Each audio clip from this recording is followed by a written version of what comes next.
We're going to go ahead and get started. Does anyone need a handout?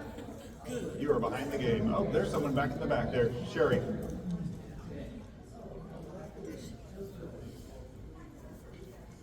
The handout is not much. It's just one side of a page.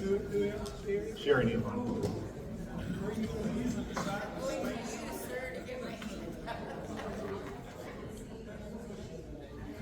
Well, this lesson is about time and space. If I do this right, we'll be ending before we start. Jennifer's still rolling her eyes on that one.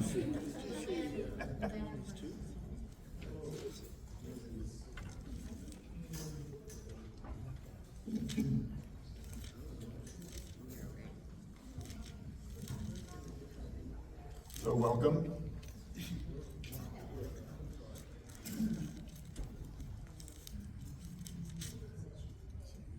I'll leave them up front and see Pat or Bob. You're in charge.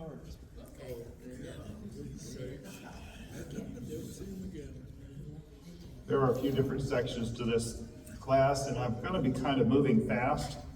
But notice there's a whole bunch of scriptures on that handout. We're not going to be reading all of them. But some of them are more reminders of stories that we know.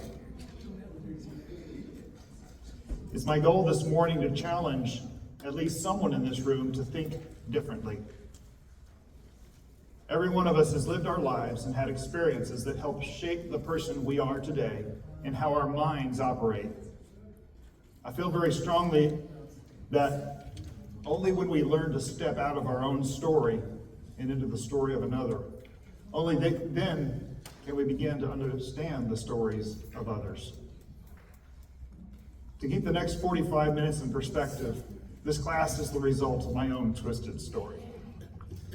So I need a volunteer to read a few verses in Acts 17 here in just a few minutes. Can I get a volunteer? Rob will. Okay. It'll be just a minute. Some of this I'm reading because I've very carefully scripted this, and some of this will be just winging it. Anyway, the title of this lesson is very carefully selected.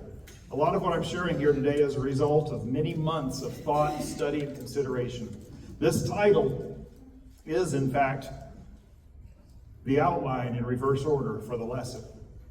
So today, you can see here the introduction is right out of the title.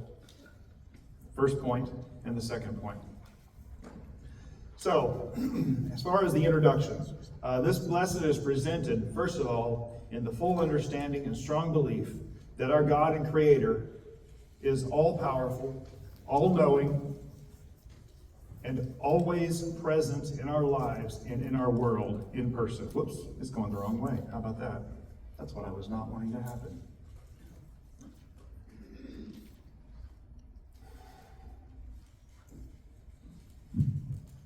I'm going to go ahead and advance it.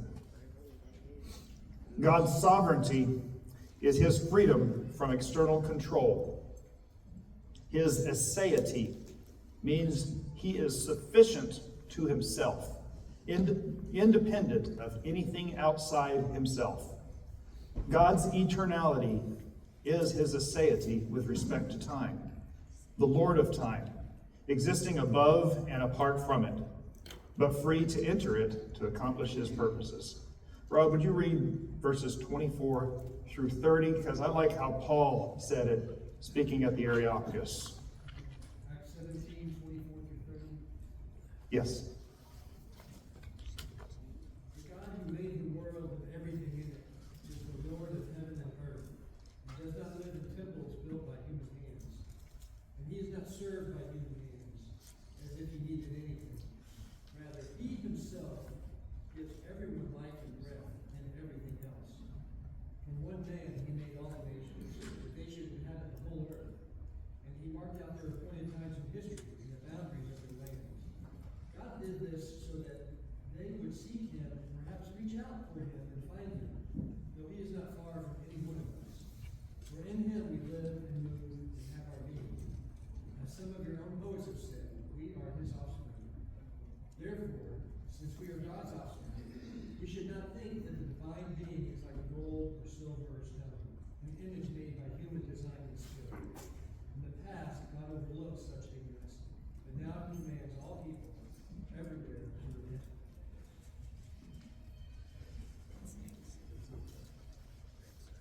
Thank you.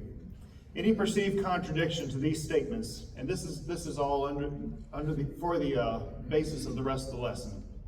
Any perceived contradiction to these statements should be chalked up to my own lack of abilities to present my thoughts properly. A couple weeks ago, someone asked if this was going to be an apologetics lesson, and my response was, yes, there's going to be a lot of apologizing for months to come. So first off, let's define a nerd. And I found a few funny images online. Promise you there's not going to be any dad jokes this lesson like the last one I did. I've been called a nerd and a geek since 5th grade in a derisive manner. Then in 8th grade, I started to find my own special kinds of interests. At that time, I turned to computers and bought my own first computer because my handwriting was so horrendous. Dysgraphia is common among people with attention deficit disorder, but I was still nearly 2 decades away from that diagnosis, so I struggled to get good grades. Once I started turning in papers that were printed from a computer, well, my grades didn't improve much, but my teachers were a lot happier to see my work. I managed to pass high school just below the most average possible grade when I graduated number 108 of 214. As a result, I spent the next 45 years with a close relationship with computers. So these 6 aspects of my story, along with many others, landed me with the knowledge and experience I have today. They make me unique and have helped me to form the way my brain goes to certain topics when something in life comes up. It is part of what makes me unique. In this way, a person's story is what makes it all of us, nearly 100 billion of us since creation, live unique lives. In that note, hopefully you can offer me a little bit more mercy when we get to some of the points in this lesson. This made me very enthusiastic and knowledgeable about many things having to do with computers.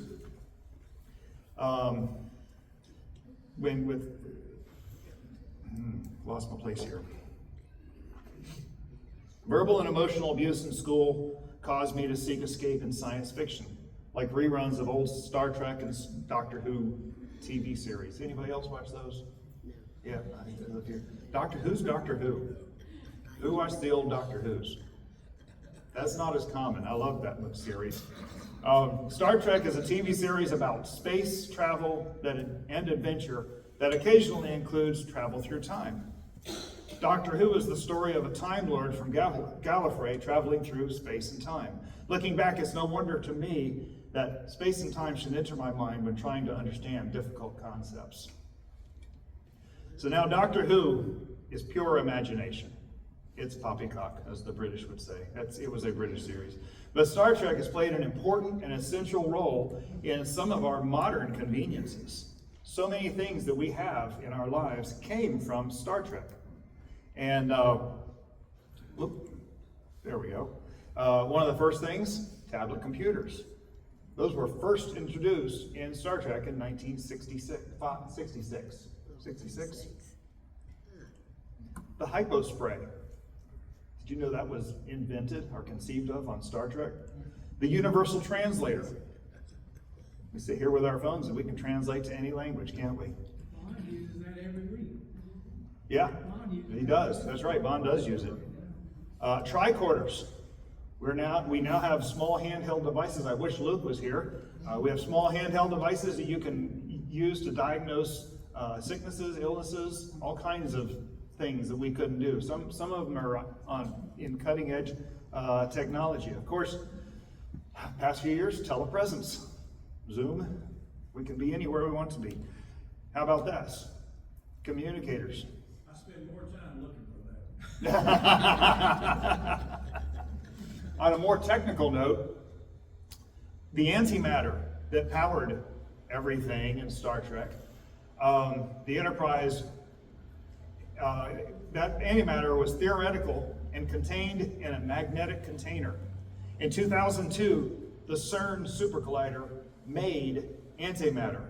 And interestingly enough, the only way to contain it is to suspend it in a magnetic container. So we look at these things, and a lot like the book we're doing at Home Group, Case for Christ, we look at the evidences of other things. We're going to come back to Star Trek here in just a little bit. But as we're looking at difficult topics, we have to filter out noise. We have to learn to filter out noise. Who has ringing in their ears? Anybody else have? Yeah, there's a number of us. I do. About 8 years ago, you know, that pitch that we used to get when we're young. In fact, you young people, keep this in mind. Protect your ears. It's cumulative. One day, me and my oldest son went out and did unprotected chainsaw work and gun shooting, and the ringing never disappeared like it normally did after 3 days, because it accumulates. So be sure and protect your hearing. But I've learned to filter out that sound, like some of us have, and it doesn't bother some of us as much as it does. I know that some people have a lot more trouble with that. Well, filtering Star Trek and Doctor Who has become more difficult, and both are still being produced 5 or 6 decades later. But neither series is what it used to be. So we turn back to the Bible. And even in the Bible, we have to filter out some things, because we've heard things over the years, and we've got ideas about things that we've heard in the Bible, like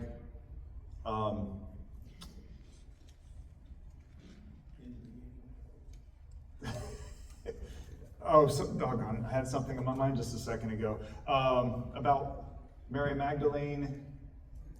Was the Mary? Okay, it's left me. Like I said, some of this is going to be kind of tough. So we turn back to the Bible, and even into a little bit of Hebrew today. Man, we're going to come back to that Star Trek later. Let's start with a small test, okay? And I need everybody to answer out loud when you see this. All right, ready? What is the opposite pair of black? White. Okay, that was an easy one. That's a warm-up question. Let's get a little tougher here. Whoop! Oh, I gave it up, didn't I? What is the opposite pair of good? Evil. Exactly. What is the opposite pair of heaven? Separation from God. Hell. Is it? And there's a filter. The opposite of heaven is never presented in the Bible or any Hebrew writing as hell. And so we have to go back and start filtering what we think we believe. Because did you know that the opposite of heaven is earth? And it's presented like that in the Hebrew language all through the Old Testament, through the poetry, all through the writings of the Bible. If you ever search heaven and hell in the Bible, you know, you use your Bible gateway and search heaven and hell, never appears, not once. Heaven and earth appears countless times. So, a little bit of a test, right? What's the opposite of hell? What is the opposite of hell? I don't know. I think hell is a category of its own. We're going to watch a short video here. And we're going to watch this video in its full length. It's about 5.5 minutes long. There's another part of a video we're going to watch. Both of them are from the BibleProject. In fact, if you notice on your handout, in the top right-hand corner, a lot of this stuff that we're going to talk about through the scripture section here, which we're about to fly through, comes from the BibleProject. There's a podcast from the BibleProject that's about 5 hours long. And there's 5 episodes. You can actually search YouTube. It's free to access. And it talks about a lot of this stuff and so much more. So I'm trying to break down 5 hours into about the next 20 minutes here. So bear with me. There's a lot to it. Also, this video and the other video are also indicated on in that little box. This one is called Learn Where Heaven and Earth Overlap. And this was really the video that got me started on this whole thing.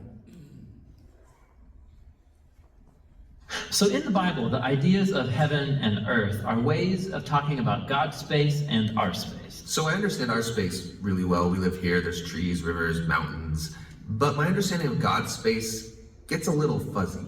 And what we do get in the Bible are images trying to help us grasp God's space, which is basically inconceivable to us. So these are two very different types of spaces. Yes, they're different in their nature, But here's what's really interesting is that in the Bible, these are not always separate spaces. So think of heaven and earth as like different dimensions that can overlap in the same exact space. So we talk a lot about going to heaven after we die, but this idea of heaven and earth overlapping, we don't talk a lot about that. Which is kind of crazy because the union of heaven and earth is what the story of the Bible is all about. How they were once fully united and then driven apart, and about how God is bringing them back together once again. So let's go back to the beginning, where heaven and earth, they're completely overlapping. Yeah, this is what the Bible's description of the Garden of Eden is all about. It's a place where God and humanity dwell together perfectly, no separation, and humans then partner with God in building a flourishing, beautiful world and so on. But as humans, we wanted to do things a different way. We wanted God out, and we wanted to create a world apart from him. Yeah, so we have these two spaces now, and the Bible actually uses lots of different kinds of words and phrases to refer to these two spaces to make a clear distinction. So you said that these spaces can overlap, though. So explain how that works. Yeah, this is where we have to start talking about temples. Because in the biblical world, you experience God's presence by going to a temple. That's where heaven and earth overlap. Now, there are two types of temples described in the Bible. One is a tabernacle, basically a tent that was built by Moses. And the other was this massive building made by Solomon. And these temples were decorated with fruit trees and flowers and images of angels and all kinds of gold and jewels and so on. And these are designed to make you feel like you're going back to the garden. And at the center of the temple was a place called the Holy of Holies, which was like the hot spot of God's presence. Now we can go and be with God again. But not so fast, because the temple also creates a problem. So God's space is full of his presence and goodness and justice and beauty, but human space is full of sin and injustice and the ugliness that results. So how do these spaces overlap if they're so different and they're in conflict with each other? This was resolved through animal sacrifice. Yeah, that's kind of weird. What do animal sacrifices have to do with this? Yeah, the idea is this. Animal sacrifices, somehow they absorb the sin when the animal dies in your place. And it creates a clean space, so to speak, where you are now free to enter into the temple and be in God's presence. Okay, so if I'm an Israelite and I live in Jerusalem, I might be able to be in God's presence. But you said the story of the Bible is all of heaven and earth reuniting. Right, so we have to keep going in the story where we come to Jesus in the New Testament. And in the Gospel of John, we hear this claim that God became human in Jesus and made his dwelling among us. Now this word dwelling is really curious. Literally it means he set up a tabernacle among us. And so what John is claiming right here is that Jesus is a temple. He is now the place where heaven and earth overlap.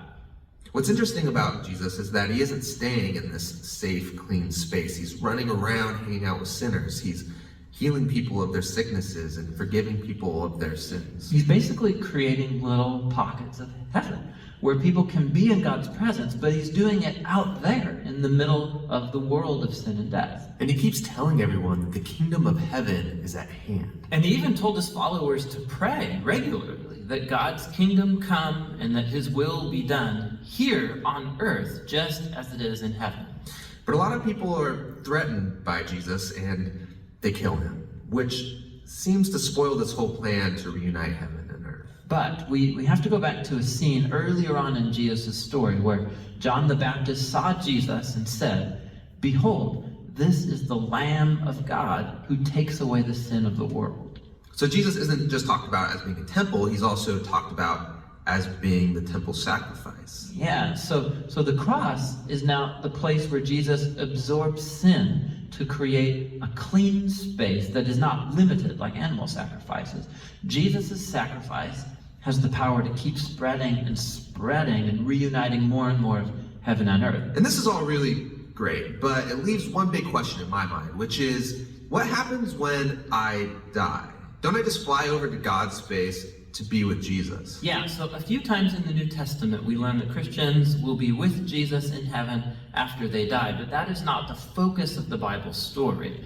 The focus is on how heaven and earth are being reunited through Jesus and will be completely brought together one day when he returns. So in the book of Revelation, we get this beautiful image of the Garden of Eden, now in the form of a city, coming to end the age of sin and death by redeeming all of human history in a renewed creation. And God's space and human space completely overlap once again.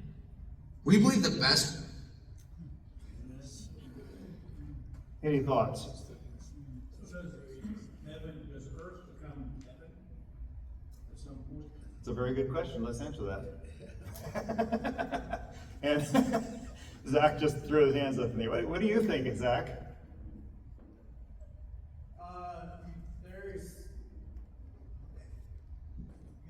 guess this is the class that I'm supposed to be helping. I gotta say, he's gonna explain. No, I'm looking forward to your class because, and I'm not going to go in deep as in depth as you are. What I am learning now is that there are so much information that has molded what we think about heaven. There's that filter.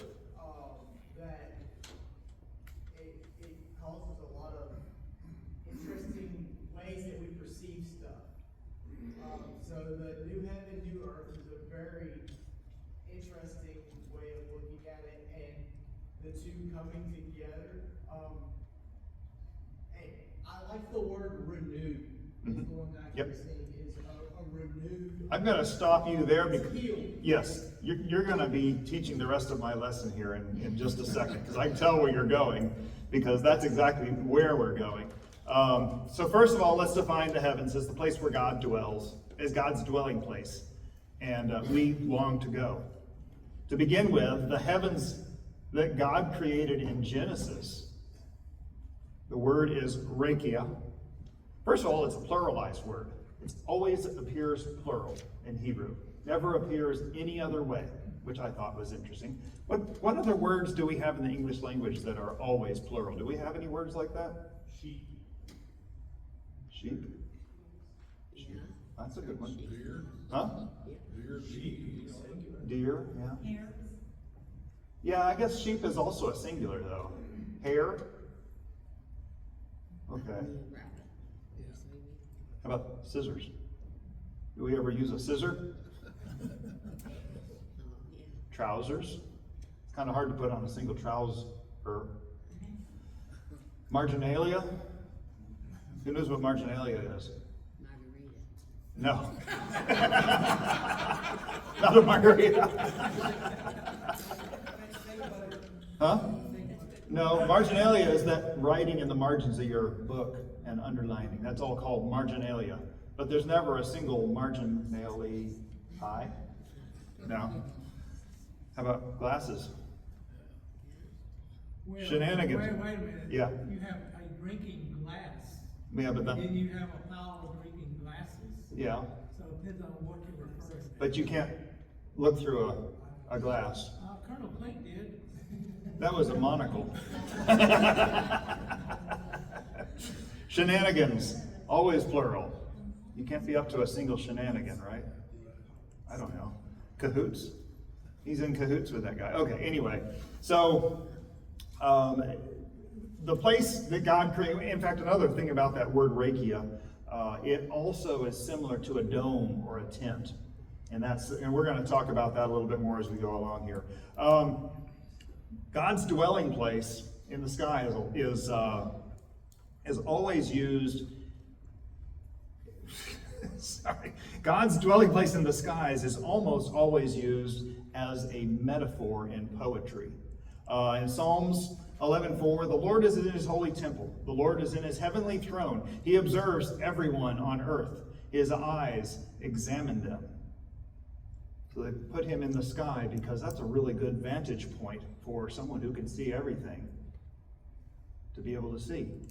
In Psalms 103:19, the Lord has established his throne in heaven and his kingdom rules over all. So like a king is put up above the commoners, the Hebrews placed him in poetry above all of us. And so with that in mind, they placed him up high. Also, so God is lifted up to a place of authority like a king sitting above citizens. I guess that's just another way to say it. An important note here that I left in there. When an author uses a metaphor, it doesn't make it any less true. It just means that we shouldn't mistake the reality for the metaphors. And that's part of that filter that I'm talking about. The metaphor is trying to give us a grasp on something that's so real, we can only describe it as being like things that we experience. Any comments before we go on? God's dwelling place is closer than the sky. In Genesis 28, what's the big story in Genesis 28? Anybody know off the top of their head? That's fine. Jacob's ladder. Now, the word that we use as ladder is actually not a ladder. In fact, the closest thing they can come to is some kind of a ramp or stairway. Interesting thing is, in all Hebrew writings, that word, this is the only place that it appears. In all Hebrew writings, and I don't have what the word is here. After the dream, Jacob names the place Bethel because God is in that place. In the field where he was, on the hill where he was sleeping. And that's where the temple is built a few centuries later, that very spot. An area that overlaps with God's dwelling place. Because he said, God is here. Think about it. And interestingly enough, Jesus refers to this in John 1 when he tells Nathanael, I saw you under the fig tree. And Nathanael says, you are the Son of God. And Jesus replied, truly I say to you, you will see you will see the heavens open and the angels of God ascending and descending on the Son of Man. It's the exact same picture. So remember in the video, he's talking about how Jesus is God's presence in our world. That is God, his space overlapping with us. He's saying that that's the location where heaven overlaps. He's the ramp of Jacob's dreams. In Genesis 1 and 2, the garden, we talk about this so often, how the garden was a version of earth, or was it actually heaven? It was perfect. It was unified. The animals got along with everybody. There was a different kind of relationship with the plants and with everything around. And then we go on to Isaiah 6, and where Isaiah sees the lower half of God in the temple. Where was his upper half? As he saw it, it would have been through the temple. So there was a space there. Call it a realm, call it a dimension, call it a portal into another dimension, call it what you will. The idea is the same. In Isaiah 66, God says, heaven is my throne and the earth is my footstool. What then is the house that you can build for me?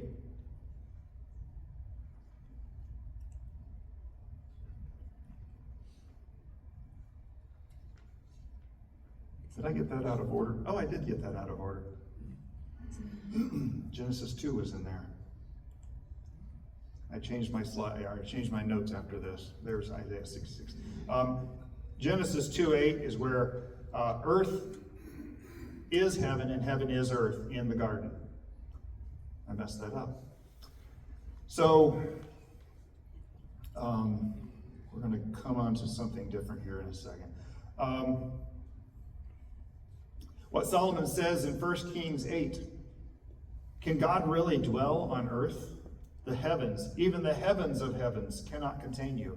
How much less this temple I have built. Based on this, the Hebrew scholars and other scriptures, the Hebrew scholars have defined the heavens as having 3 layers, or a trinity of heavens. Got another trinity in here. We have our atmosphere, the first heaven. That's our skies and rain and where birds fly. The second heaven, which is going to be the stars, the moon, planets, the sun. And then, of course, is the third heaven, which is the eternal heaven, where God dwells. They developed this picture in the Hebrew scholars' mind of how everything fit together. And so, again, we have to go through and try to filter out or in. It's not just filtering out, because you're filtering in information as well. Are you saying this is not the correct way to picture? This is the correct. Is that what you're saying? Well, and that's a good question. If this is the correct way to picture it, how was heaven on earth where Jacob's ladder was? That's the zero heaven. The what? Zero heaven. Okay. Trying to figure if I'd rather have you in a class or me in a class as a student. How about have both of you?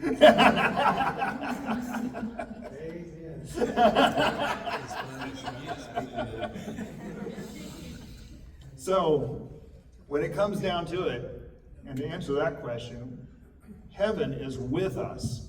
It's with us in the garden, with us in the temple, with us in Christ, and he will be with us in the end. Joel 3:17-21 talks about the Lord your God will dwell in Zion, my holy hill. In Isaiah 65:17-25, I'm going to create a new heavens and a new earth. And here's the mind blower. Joel 2, Ezekiel 47, Isaiah 65, and I know that this excites Zach, has a stream emerging out of God's temple. This stream gets bigger and bigger and bigger as it heads toward the Dead Sea, the deadest place on the planet. When it hits the Dead Sea, what happens? Anybody? Go ahead, Zach. Oh, okay. Was that? Life. That's right. The Dead Sea springs with life, with fish and all kinds of creatures. And the banks of this river that's growing and growing, everywhere the banks flow, there's trees coming up. And eventually this becomes a Garden of Eden. A scene like we can only imagine what the garden was. Isaiah 2 talks about there will be no more war, which is really interesting because in Isaiah 11, he talks about how creation produces this superabundance because there's peace among the nations and peace among creation between people and animals. So even the most violent creatures in creation, lions and lambs and snakes and children, all coexist in peace. We're going to talk about that again here in just a second.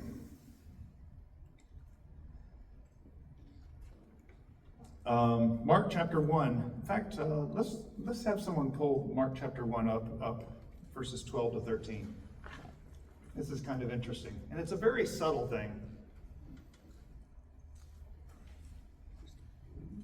Whoever's got it first.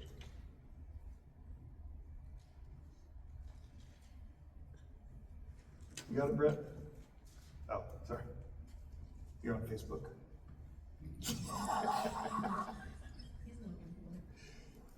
Mark chapter 1, 12 and 13. Go ahead. At once the Spirit sent him out into the wilderness, and he was in the wilderness 40 days being tempted by Satan. He was with the wild animals, and angels attended him. Okay, so that's good. So somehow we know that things are out of whack here. That rift will be healed. Part of our relationship with creation will be healed. That's a hint in Mark that Jesus is with the beasts. Just one little phrase. We don't even think about that. I've always read over that, but when I started listening to this podcast, it blew me away. He was with the beasts because he is a pocket of heaven, and where heaven is, things are back in sync. Things are back good. He wasn't getting eaten by lions, was he? We don't know what kind of beasts they were, but it kind of makes my mind, my time and space mind, kind of spin a little bit. Does anybody have it? Yeah, Sherry? I'm kind of shocked at the moment. I'm about to fall off my chair because I actually am getting out of that time space thing where I have never noticed the at once ever. I just, in my brain, it was always he got baptized and then he kind of wandered out in the wilderness. Not, he was baptized, God spoke, and then bam, There's a lot of interesting things in here, which, yeah. So an important note here that I think was very fascinating. The idea of humans being recreated to a new kind of existence, to inhabit this world forever and ever, is a uniquely Jewish idea that Christianity inherited and developed because of Jesus' resurrection. Do you have a thought, Zach? You summed it up. But you're going to go a lot more into this, though. Okay, so that's should be the last scripture on there, right? Okay, good, because my head's spinning a little bit, because these are the scriptures I've been reading all my life. And suddenly, we read them a little bit differently. And they kind of blow my mind. So, go ahead. We'll dig deeper into this later. Yes. But if everyone's kind of questioning the concept of a new earth, with resurrection and with like the concept of heaven. So like Jesus' second coming is the beginning of a new earth. Think about Jesus' resurrection being the actual example of what is to come. Because at that example, you have a healed, renewed body Yeah. that was touched, that was seen, and that was with us on earth. And that is God showing us what we have to look forward to. It's the path we follow, right? And that's really exciting. It is. It makes my head spin. Absolutely. And I didn't actually get into all of this. I do encourage you, if you're interested in learning a whole lot more, look up the podcast that I put there in bold on your handout. So we're going to step away from that now and look a little more into modern times and look a little more into science and into Star Trek. On creation, first off, in Genesis, in the beginning, there's time, in the beginning. God created the heavens, there's space, and the earth. There's matter. There's a Trinity creation right there. Time, space, and matter. Can't have matter without time. Without space, sorry. Because space represents width, height, and depth. That's 3 dimensions. Another Trinity. We find out we are living in a trinity of trinities. Because we're in 3 dimensions of space, 3 dimensions of matter. 3 dimensions of space and 3 dimensions of creation. And this is a very difficult concept to get across, but this comes from, if anybody has watched all of Star Trek, you're going to recognize some of these illustrations from some explanations in there. But we're going to take a few minutes and look at Flatland here. This is a 2-dimensional space. There is only width and height. That's all there is. And so we're actually going to take this shape and we're going to make it the surface of the screen right here.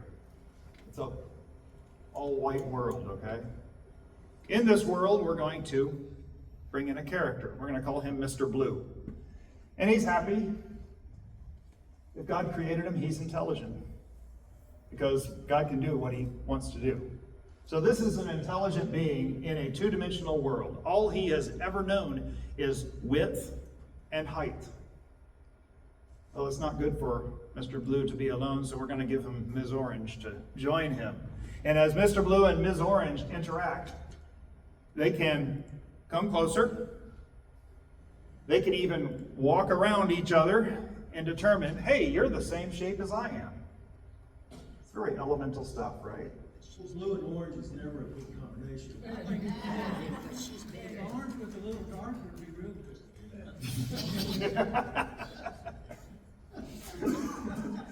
One thing that cannot happen is those two shapes cannot occupy the same space at the same time. Because if that happened, one would be in front of each other, and suddenly we would be introducing a third dimension into this two-dimensional world. There is no thickness to this world. I can't go up to the surface of the screen and measure the thickness of the surface of the screen, right? Does everybody follow? Okay, some of you follow. Maybe.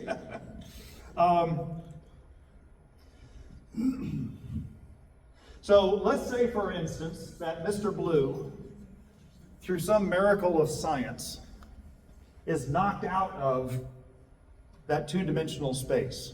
And unfortunately, I don't have a three-dimensional blue to hold up here. But imagine he's out here floating in front of the screen. First question, would Ms. Orange be able to see Mr. Blue? Sure.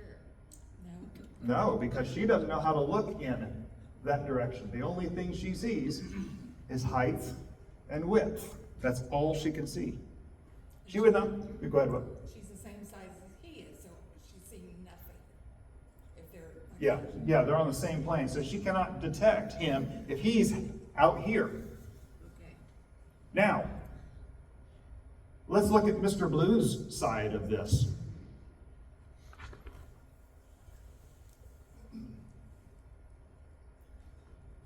When he returns back to Flatland, he manages to get back.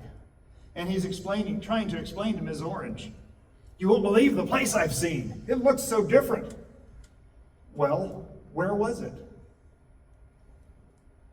He can't point to it. He might have said something like, I don't know, I was in the Spirit. Revelations 1:10. I don't know where I was. Think about John when he saw the revelation. He didn't know where he was. He was in the Spirit. He was knocked out of his world and into a place. He was floating in a direction he could not explain, and maybe even used the words another realm. Interestingly enough, if Mr. Blue might have even seen Ms. Orange sitting there right in front of him. He could have been as close as touching her, but she would not have been able to feel him. Or maybe she would. Maybe if he was in the Spirit can touch us from another area. An area that we cannot detect right now in our lives.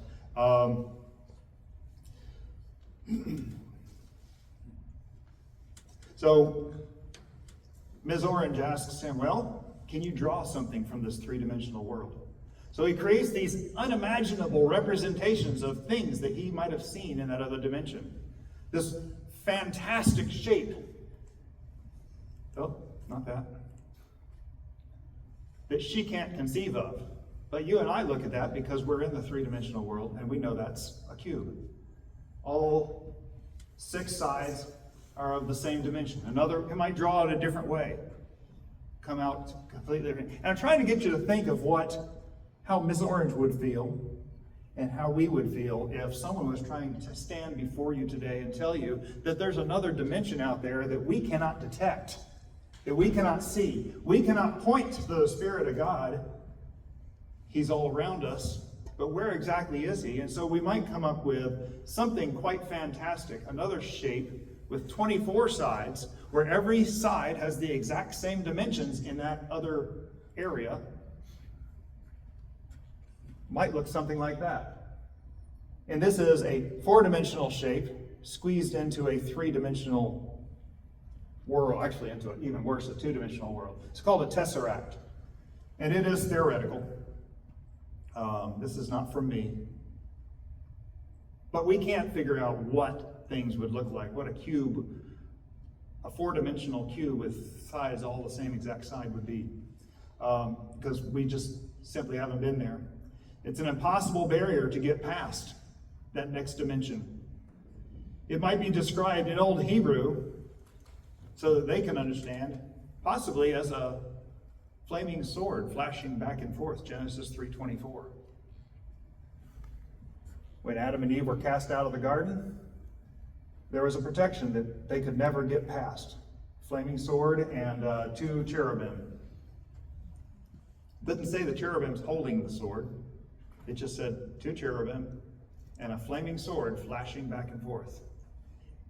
I personally think that flaming sword is our inability to get to that next dimension. Any thoughts? So when Revelation talks about the New Jerusalem being a cube, I think 144,000 miles. Yeah, we're gonna. Where you're going, you want me to stop? No, we're gonna actually. My question is, does that mean we really cannot picture what the New Jerusalem will look like? Because of the Yeah, actually, and that's very good, because we just finished Revelations a few weeks ago, and the descriptions given, we can't even conceive of. And this is a guy, the revelation was being relayed to people with a vocabulary about a third of our vocabulary, or less. So the Hebrew word, how many words does the Hebrew word language have, or the Greek language have? It was the Greek language, sorry. Words? Yeah, Letters. words. Yeah, I think it was a third of what our language has today. Half or a third. They didn't even have all the words that we had. Well, they don't today either. The Greeks use a lot of English words. Yeah. Other words, because they don't have a Greek word and they don't make one up. Yeah, they just adapt words. And that's becoming more and more true of a lot of different languages. And while we can't hello. fully explain it, I think Sorry.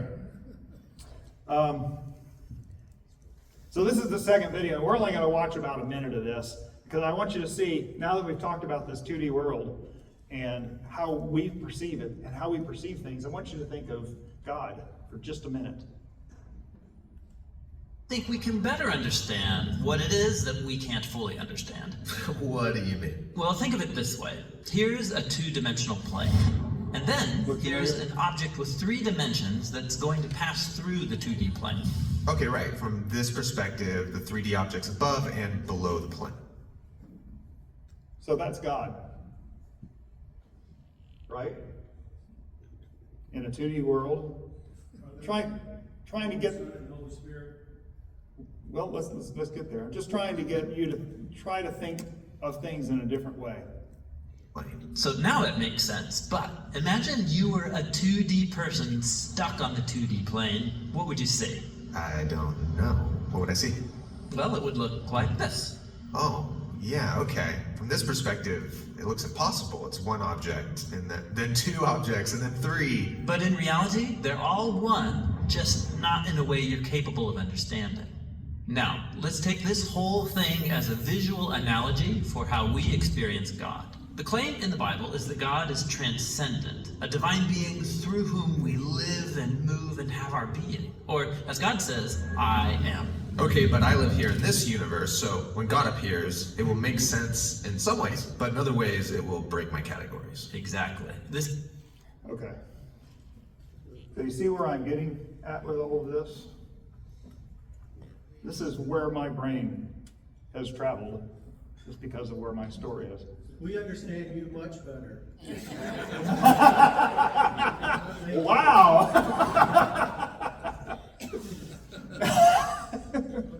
To me, it says as much as we want to be God, we can't be God.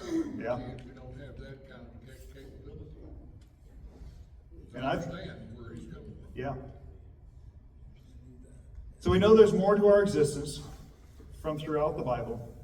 Another dimension, if you will. Personally, I think the next dimension from which we are unable to detect is the dimension of the spiritual realm.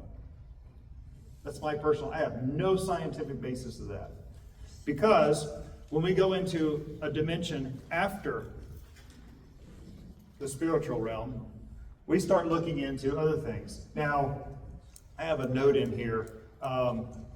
Anybody ever heard of string theory? Yeah, okay. Most people have heard of string theory. It's the big scientific craze right now. And interestingly enough, string theory proposes that there may be as many as 11 dimensions. I don't know about that. I do know that we have a spiritual realm that we cannot detect, which is exactly what I'm talking about when we talk about Mr. Blue and Mrs. Orange on a 2-dimensional plane. Another area that's right next to us God is with us. How many times does the Bible say God is right next to us? He is with us. He is talking to us. He is listening to us. Yeah. One of the names of Jesus, God with us. God with us, that's right. Exactly. So that takes us into the next dimension, which comes down to the final point. Anybody's head spinning right now? Yes. This takes a while to digest. It's taken me years. So I was telling Lynn the other day, I went back and looked at my notes that I started writing on this. I actually wrote my first note December 5th of last year. That's how long I've been working on this outline. I think we actually We talked about it somewhere in February. So, but anyway, so let's talk about the time dimension. Actually, let's first talk about just the fourth dimension. And it's kind of interesting. We look back over history. Back in 1754 was the first time an English writer named D'Alembert in 1754 was writing an article. He wasn't a scientist. He was a writer, which I think is kind of interesting because when Gene Roddenberry was creating Star Trek, what was he? He was just an imaginative writer. So this guy was a writer in 1754, and he proposed the idea of another dimension. The word fourth dimension didn't actually get used until 1875, and then 1905, Einstein's special theory of relativity distinguished a fourth dimension he called space-time, hyphenated. In 1908, Hermann Minkowski, just a few years later, consolidated time's role as the fourth dimension of space-time. So the idea that time is another dimension is not a foreign thing. It's not something that I've invented. In fact, let's see if I can get this to go to the next slide. This happens. There we go. Okay. So if we take this little slide right here, it's a 4-second animation. 4 seconds, that was it. If we want to look at the next dimensional representation of what this might look like, it might look like a series of film slides all lined up together, or a bunch of motion in a single continuous form.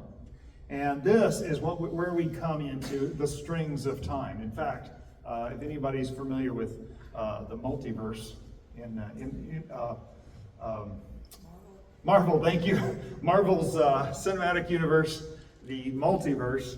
Every single decision that someone makes another little strand, and another decision. You have two choices. You can go this way, or you can choose red, you can choose black. You can choose evil, you can choose good. Every time that happens, it makes a new little thread in time and another dimension. Now, between you and me, and this is the conclusion. Am I over time yet? Oh, I am. Okay, I didn't do it in 43 minutes. Wayne talked a lot. You did a lot for that. God created this whole universe for us. This is our universe. He created this because he loved us. I firmly believed he created this one time, this one strand of time, for however long it's going to last, for us. Between you and me, I'm not sure I believe that. It's a fantastic idea. It's a great imagination. But there is, in my opinion, one God, one truth, one timeline, one existence here, that we're going to be joining God at a later date. And with that, I don't think I can share anything else. Yes.